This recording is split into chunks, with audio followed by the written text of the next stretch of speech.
Hi everyone, in this video, we will talk about which sneaker marketplace is better, StockX versus Flight Club. Let's go with StockX. For its user experience, it offers a user-friendly platform with real-time market data, allowing users to make informed purchasing decisions. The bidding system can be advantageous for buyers seeking the best deals. Now for pricing. It operates as a live market where prices fluctuate based on supply and demand. This dynamic pricing model often results in competitive prices for buyers. Now for authentication process. It employs a ship to verify model where sellers send sneakers to StockX for authentication before they are forwarded to the buyer. This ensures that products are verified for authenticity prior to delivery. Next, let's go with Flight Club.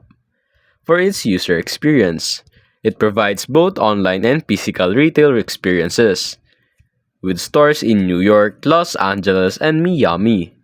This allows customers to inspect products in person before purchasing, which can be a significant advantage for some buyers. Now for its pricing. Generally list sneakers at high price compared to StockX. For instance, a comparison showed that Flight Club's prices were approximately $50 more than those on StockX for certain models. Now for authentication process. Authenticates items before listing them in their inventory.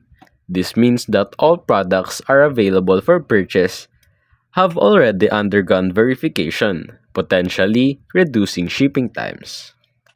Now, which one should you choose? StockX is suitable for buyers seeking competitive, market-driven prices and a transparent authentication process. The platform's dynamic pricing and bidding system can offer good deals, but buyers should always be aware of additional fees. Now, choose Flight Club.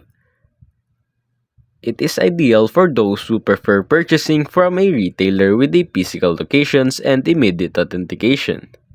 While prices may be higher, the ability to inspect items in person and the assurance of pre-verified products can justify the premium for some customers. And that's basically it.